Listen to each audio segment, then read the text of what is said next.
Middle presence কৃষি সংবাদ সুজলা সুফলা।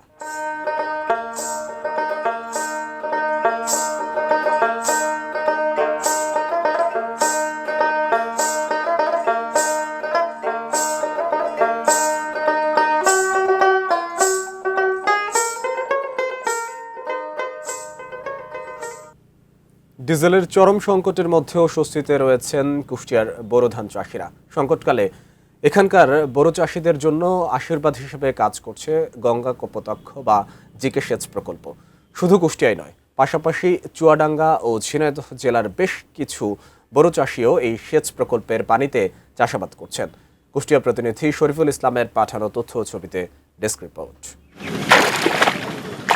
Diesel সংকটের কারণে সেচ নিয়ে অন্য জেলার চাষিদের যেখানে চিন্তার শেষ নেই, সেখানে কুষ্টিয়ার বল্লভপুর গ্রামের চাষিদের ধর্ণা দিতে হচ্ছে না পাম্পে বা তেলের দোকানে। জিকে সেচ প্রকল্পের পানিতে তারা নির্বিঘ্নেই বোরো আবাদ করছেন। এই সিরিয়াল ধরে আমার 10 বিঘে পানি দিলে 2 দিন পর বা 10 লিটার করে তেল দরকার, তেল দিয়েছে 2 লিটার। এতে তো আমার তো বিপদ হইতো। তাই আমার অনেক উপকার হচ্ছে এই সেচের পানিতে। বোরো চাষিরা জানান, শ্যালো মেশিন বা বৈদ্যুতিক পাম্পের সাহায্যে সেচ দিলে বিঘায় খরচ পড়ে অন্তত 5,000 টাকা। সেখানে জিকের পানির জন্য ব্যয় হয় মাত্র 200 টাকা। তেল দিবার 5,000 টাকা লাগতো, এখন তো তেল বাদে আমার 200 টাকায় হয়ে যাচ্ছে। জিকে প্রজেক্টের পানি উন্নয়ন বোর্ডের যে পানিটা পাওয়াতে কৃষক যে এত সুন্দর উপকৃত হয়েছে, তাতে মানে তেলের জন্য, জ্বালানি তেলের জন্য ঝামেলায় মোটেই পোয়াতে হয় না।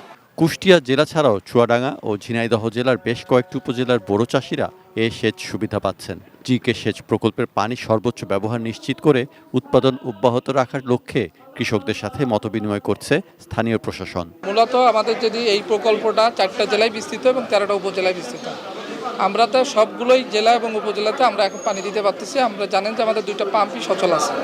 এ প্রকল্পের মাধ্যমে চাষিরা যেন বেশি পরিমাণ জমিতে সেচ দিতে পারে, সে বিষয়টি এখন অগ্রাধিকার দেওয়া হচ্ছে বলে জানিয়েছেন জেলার প্রশাসক। তেলের ব্যবহারটা যতটুকু কম করা যায় আর কি কৃষক পর্যায়ে, আর এখানে যেহেতু সেই সুবিধাটা আছে, এই কারণেই হলো যে আমাদের জেলা কৃষি কর্মকর্তা আর পানি উন্নয়ন বোর্ডের যিনি এক্সেন মহোদয় আছেন, তাকে আমরা বলেছি যে একটা সমন্বয় করে যতটুকু কৃষকদেরকে সুবিধা দেওয়া যায় এই প্রজেক্ট থেকে, সেটা যাতে সম্ভব হয়।